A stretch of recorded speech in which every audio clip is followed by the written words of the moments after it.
Everyone, welcome back to my YouTube channel और everyday class. तो आज हम अपनी क्लास में पढ़ेंगे change of auxiliaries in direct and indirect speech.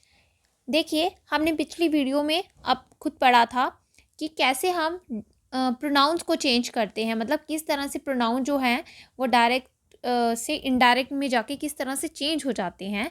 उसके साथ हमने पढ़ा था टाइम किस तरह से चेंज किया जाता है और नियरनेस को किस तरह से चेंज किया जाता है, तो वो मैंने आपको पिछले वीडियो में बताया था। लेकिन इस वीडियो में आज हम पढ़ेंगे चेंज ऑफ एक्सिलरीज, मतलब कि जो एक्सिलरीज का यूज़ हम डायरेक्ट में करेंगे वो कैसे इनडायरेक्ट में जाके चेंज हो जाता है। ठीक है, तो चलिए स्टार्ट करते हैं। देखिए, एक्सिलरीज तो क्या होता है, जब हम जो रिपोर्टिंग वर्ब है, the reporting verb is in the past tense, जैसे कि सेड या टोल्ड, उसे हम रिपोर्टिंग वर्ब कहते हैं ना। तो जो वर्ब्स हैं इनडायरेक्ट स्पीच में जाके किस तरह से चेंज हो जाते हैं, verbs change in indirect speech वो किस तरह से होते हैं वो देखते हैं। हमारा अगर रिपोर्टिंग वर्ब अगर हमारा इज़ आर या एम होगा, इज़ आर या एम होगा, यानी इज़ या एम होगा, तो उसका वो चेंज हो जाता है वॉज में। और जब हमारे पास आर होता है तो वो चेंज हो जाता है वर में। ठीक है, तो इन्हें हम एक्सिलरीज कहेंगे। आपको पता है एक्सिलरीज टू टाइप्स की होती हैं, एक मोडाल एक्सिलरीज होती हैं और एक जिसे हम बेसिक या प्राइमरी एक्सिलरीज कहते हैं। ठीक है, तो ये प्राइमरी एक्सिलरीज की बात कर रही हूँ मैं, जो होता है is, am, are, was, were, has, have, do, ये सब जो है ये सब आता है हमारा प्राइमरी एक्सिलरीज में। तो देखिए यहाँ पे क्या है, जब हम बात करेंगे इज़ और एम की तो वो हो जाता है चेंज वॉज में, आर जो है वो चेंज हो जाता है वर में।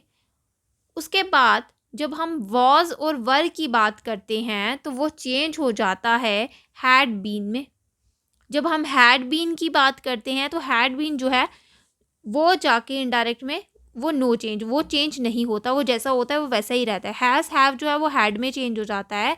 हैड जो है वो बिल्कुल चेंज नहीं होता है क्योंकि वो ऑलरेडी पास्ट फॉर्म में होता है। उसके बाद आता है डू, डू जो है वो डिड बन जाता है और डिड जो है वो क्या बन जाता है, हैड डन बन जाता है। और जब हम हैड डन की बात करते हैं तो हैड डन नो चेंज में आता है।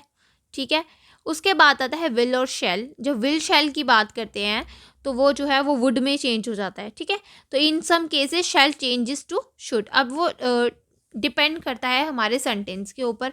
ठीक है, उसके बाद आता है मस्ट, मस्ट जो है वो हैड टू में चेंज हो जाता है। ठीक है, जैसे अब आगे हमारे मोडाल वर्ब्स आ जाते हैं। मोडाल वर्ब्स जैसे वुड, शुड, माइट, कुड और टू, ये सब जो हैं ये बिल्कुल चेंज नहीं होता है, इनमें कोई चेंज नहीं होती है। तो ये रहे हमारे रिपोर्टिंग वर्ब। ठीक है, जो जाके किस तरह से चेंज हो जाते हैं डायरेक्ट स्पीच में। ये रहे। अब एग्जाम्पल से चलते हैं, एग्जाम्पल से समझेंगे। तो एग्जाम्पल देखिए क्या है, डायरेक्ट में आता है he said I can solve this सम।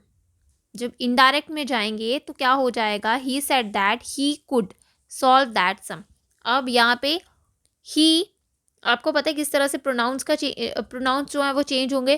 जैसे आई यहाँ पे फर्स्ट पर्सन प्रोनाउन है तो वो सब्जेक्ट के साथ चेंज होता है, तो यहाँ पे सब्जेक्ट जो है ही है, इसीलिए आई की जगह ही का यूज़ कर लिया गया है। और कैन जो है पास्ट में जाके कुड बन जाता है, जैसे मैंने आपको बताया कैन जो है वो कुड में चेंज हो जाएगा। ओके, वो अपने पास्ट फॉर्म में आ जाता है। फिर उसके बाद सॉल्व दैट सम। ठीक है, वो दैट, दिस जो है वो दैट में चेंज हो जाएगा क्योंकि दिस जो है वो नियरनेस को बताता है, तो दिस जो है वो दैट में चेंज हो गया। तो यहाँ पे हमारा आ जाता है इस तरह से। नेक्स्ट है I said I shall go to home tomorrow. अब यहाँ पे आई सेड दैट, तो क्या है, आई का आई ही रहेगा क्योंकि फर्स्ट पर्सन प्रोनाउन है। तो फर्स्ट पर्सन प्रोनाउन जो है वो किसके साथ चेंज होता है, वो सब्जेक्ट के साथ चेंज होता है। तो सब्जेक्ट जो है ऑलरेडी हमारा आई ही है, इसलिए यहाँ पे अब कोई चेंज नहीं होगा, आई का आई ही रहेगा। शैल जो है वो शुड के साथ चेंज हो जाएगा। और go to home the next day, अब यहाँ पे क्या है, टुमारो जो है वो टाइम को रिप्रेजेंट करता है, टाइम बताता है। तो ये टुमारो जो है वो हमने कल पढ़ा था, वो जो है वो नेक्स्ट डे में चेंज हो जाएगा। नेक्स्ट देखिए, Anna said, "This is the book I want." Anna said, "This is the book I want." अब यहाँ पे एना जो है वो कहती है ये वो बुक है जो मैं चाहती थी। ठीक है, तो ये इस तरह से बात की गई है। तो यहाँ पे आएगा नेक्स्ट, इनडायरेक्ट में जब चेंज करेंगे तो ये होगा एना सेड दैट, दिस जो है वो दैट में चेंज हो जाएगा। ठीक है, दैट वॉज द बुक। अब जो इज जो है वो किस में चेंज हो गया, वॉज में। दैट वॉज द बुक, आगे क्या आ गया, शी वॉन्टेड। ओके, वॉन्ट जो है वो वॉन्टेड में चेंज हो जाएगा, क्योंकि ऑलरेडी वॉन्ट भी क्या है, वो एक वर्ब है, तो वॉन्टेड में चेंज हो जाएगा। तो ये रहे हमारे एक्सलरीज, वो किस तरह से चेंज होती हैं एक्सलरीज, ये उनके बारे में बताया गया है। अब नेक्स्ट चलते हैं कि किस तरह से टेंसेस जो है रिपोर्टेड स्पीच के वो चेंज हो जाते हैं। ठीक है, मतलब जो रिपोर्टेड स्पीच में जो है वो हमारे टेंसेस किस तरह से चेंज होंगे उनको देखते हैं। तो देखिए, change of tenses in reported speech. First rule इसका क्या है, if the reporting verb is in the present और the future tense, the tense of the reported speech is not changed. अब देखो इसमें क्या है, ये आपको सिंपल सी बात समझानी पड़ेगी कि इसमें क्या है। अगर आपका रिपोर्टिंग वर्ब जो है अगर आपका प्रेजेंट या फ्यूचर टेंस में है, तो जो टेंस है रिपोर्टेड स्पीच में वो बिल्कुल चेंज नहीं होता है। कैसे, एग्जाम्पल के तौर से समझते हैं, जैसे कि Naresh said Ram is happy. Naresh ने कहा राम इज़, कि राम खुश है। ठीक है, अब यहाँ पे क्या है, नरेश सेज, यहाँ पे सेज की बात की गई है, क्योंकि ये तो क्या है, प्रेजेंट की बात की गई है, ऑलरेडी ये प्रेजेंट की बात की गई है। तो यहाँ पे अब क्या आएगा, जब आपका रिपोर्टिंग वर्ब क्या है, रिपोर्टिंग वर्ब यानी से, सेज, ये आपका प्रेजेंट में आता है। रिपोर्टिंग वर्ब जो है ये आपका प्रेजेंट में है, तो इसीलिए रिपोर्टेड स्पीच में जो टेंस होगा वो बिल्कुल चेंज नहीं होगा, इसीलिए जो जैसा है वो वैसा का वैसा ही रहेगा। गेट इट, ये समझ में आ गया आपको।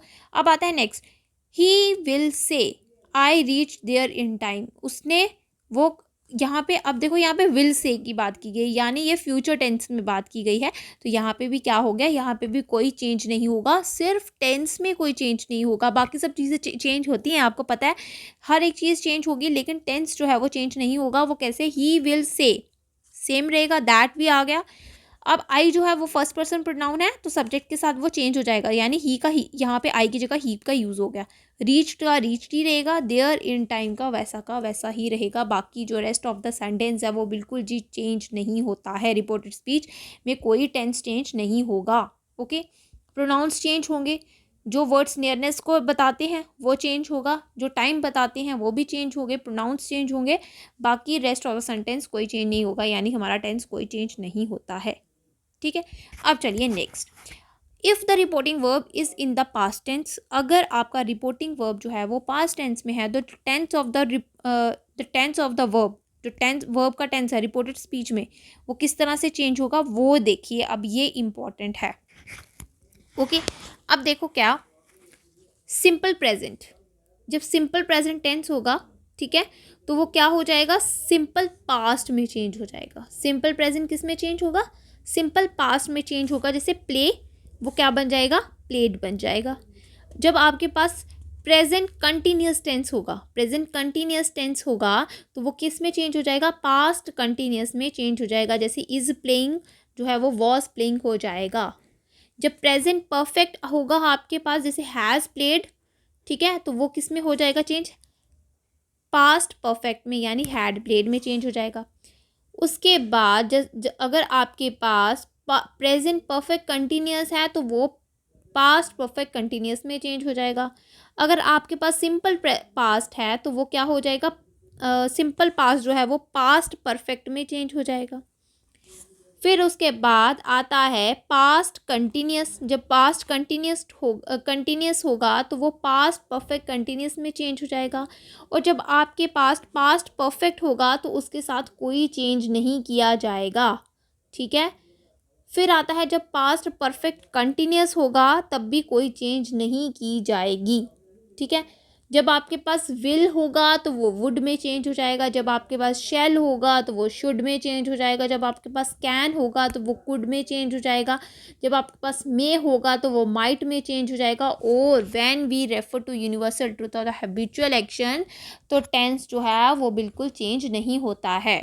ठीक है, जब आप कोई भी आपके पास इस तरह से डायरेक्ट स्पीच में आपका टेंस जो है वो किसी रेफ़र करता है यूनिवर्सल ट्रुथ को या हैबिचुअल एक्शन को, तो टेंस जो है तब भी कोई चेंज नहीं होता है। गेट इट, ये आपको समझ में आ गया। ठीक है, ये सब चीज़ें जो मैंने आपको बताई, ये आपको समझ आ गया होगा, लेकिन मैं आपको एक एग्जांपल दूंगी। जैसे कि अगर आपकी स्पीच में एक्सप्रेस करता है, डायरेक्ट स्पीच आपकी एक्सप्रेस करती है यूनिवर्सल ट्रूथ को या हैबिचुअल फैक्ट को, तो टेंस जो है वो, टेंस का वर्ब जो है चेंज नहीं होता है। एग्जाम्पल के तौर पे देखते हैं, he said the sun sets in the west. ठीक है, he said the sun sets in the west. अब the sun sets in the west ये तो है, ये तो मतलब है ही है, ये तो यूनिवर्सल ट्रूथ है, ये तो इसमें तो कोई चेंज हो नहीं सकता, कोई झूठ है नहीं है, ये तो होना है तो मतलब होता ही है। पश्चिम में ही सूरज डूबता है, पूरब में नहीं डूबता है ना, ऐसा ही है। सन जो है वो राइज होता है from the east and sets in the west, ये तो सबको पता है, ये तो यूनिवर्सल ट्रूथ है, ठीक है। तो अब यहाँ पे कोई चेंज नहीं होगा, he said that the sun sets in the west, ठीक है, समझ में आया। अब आता है, बाद में आता है Sam said I am a late riser. Sam said I am a late riser.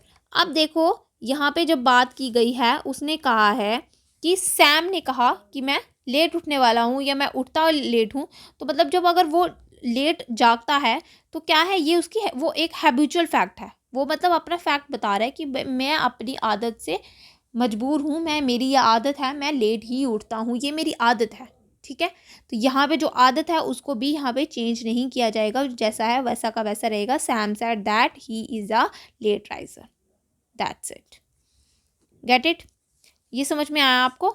उसके बाद इस रूल के साथ ये आपको अच्छे से समझ आया होगा कि मैंने आपको बताया डायरेक्ट और इनडायरेक्ट में किस तरह से चेंज होती हैं। अब नेक्स्ट जो है, if there are two clauses in the reported speech and both of them are in the past tense, यहाँ पे कहा हुआ है then the tense of the verb does not change. क्या कहा है, if there are two clauses in the reported speech, अगर क्या है रिपोर्टेड स्पीच में आपके पास टू क्लॉजेज हैं, ठीक है, और both of them are in the past tense, और दोनों के दोनों जो हैं वो पास्ट टेंस में है, तो जो टेंस है वर्ब का वो बिल्कुल चेंज नहीं होगा। एग्जाम्पल से देखते हैं, एग्जाम्पल क्या कहते हैं। डायरेक्ट में देखिए, Hari said to me, Hari said to me, ठीक है, हरी ने मुझसे कहा था, क्या कहा था, he was busy so he did not talk to anyone.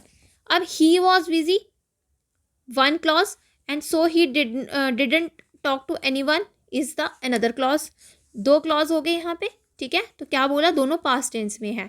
यहाँ पे he was busy, was is a past tense, ठीक है, और यहाँ पे डिडंट का यूज़ किया गया है, तो ये भी पास्ट टेंस में होगा, मतलब ये दोनों के दोनों क्या है, ये दोनों के दोनों जो हैं वो पास्ट में है, ठीक है। रिपोर्टेड स्पीच में दो क्लॉजेज हैं, दोनों के दोनों क्या है, पास्ट टेंस में है, ओके। फिर क्या बोला है, and then the tense of the verb does not change, मतलब टेंस जो है वो चेंज नहीं होगा। तो उसको देखिए इनडायरेक्ट में कैसे लिखेंगे, Hari told me that he was busy so he didn't talk to anyone. यहाँ पे समझ में आया, ये जो चीज़ें हैं अब यहाँ पे बिल्कुल चेंज नहीं हुई। वो कैसे चेंज नहीं हुई कि Hari said to me, okay, Hari said to me, क्या बोला, ही जो है यहाँ पे ही का यूज़ किया गया, ही is a third person pronoun, तो वैसे भी यहाँ पे कोई चेंज नहीं होगा।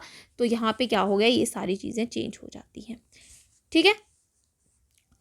हाँ, ये भी बोल सकते हैं कुछ केसेस में, इसको ये भी बोल सकते हैं, I would be correct to say Hari told me that he had been busy so hadn't talk to anyone. मतलब कुछ केसेस में मैं मतलब ये भी बोल सकती हूँ, लेकिन ये दोनों ही सही होंगे, ठीक है। चलिए नेक्स्ट रूल है फोर्थ रूल कहता है, if a particular situation exist while reporting then the tense of the reported speech does not change. क्या कहा है, अगर पर्टिकुलर सिचुएशन एग्जिस्ट करती है वाइल रिपोर्टिंग, तो जो टेंस है रिपोर्टेड स्पीच का वो भी चेंज नहीं होगा। फॉर एग्जाम्पल से समझते हैं, the department head said, department head ने कहा था, teachers are not teaching because the principal has denied their request. Teachers are not teaching because the principal has denied their request. अब ये देखो यहाँ पे क्या है, जो सिचुएशन है वो continues to be unchanged at the time of reporting, ठीक है, ये समझ में आया आपको। तो इनडायरेक्ट में ये कैसे चला जाएगा, the department had told that the teachers are not teaching because the principal has denied their request, simple. यहाँ पे क्या है, जो सिचुएशन है वो मतलब अनचेंज है, ठीक है, तो eight the time of reporting, तो इसीलिए यहाँ पे क्या है, इस तरह से अगर आपके पास कोई भी मतलब इस तरह से आपके पास कोई भी डायरेक्ट स्पीच आती है तो आपको किस तरह से उसको चेंज करना है, तो उसमें कोई चेंज, रिपोर्टेड स्पीच में कोई चेंज नहीं होती है। यहाँ पे ये होता है हमारे रूल्स जो हैं, आज के रूल्स जो हैं वो होते हैं ख़त्म। अब मिलेंगे कल, नेक्स्ट में हम पढ़ेंगे कैसे हमारे असर्टिव्स चेंज होते हैं, असर्टिव सेंटेंसेस कैसे हमारे असर्टिव यानी डिक्लेरेटिव सेंटेंसेस, अब हम सेंटेंसेस को चेंज करेंगे। जैसे कि हमारे 4 तरह के सेंटेंसेस होते हैं, तो चारों को चेंज करेंगे। जैसे डिक्लेरेटिव को किस तरह से डायरेक्ट से इनडायरेक्ट में चेंज करेंगे, इम्पेरेटिव को चेंज करेंगे, एक्सक्लेमेटरी को चेंज करेंगे, इंटरोगेटिव को चेंज करेंगे, इन सब को चेंज करेंगे। तो फिर उसके बाद वन बाय वन हम अलग अलग वीडियोज़ में इन सब चीज़ों को डिस्कस करेंगे। तो आज के लिए बस इतना ही। Stay tuned and thanks for watching. Bye bye.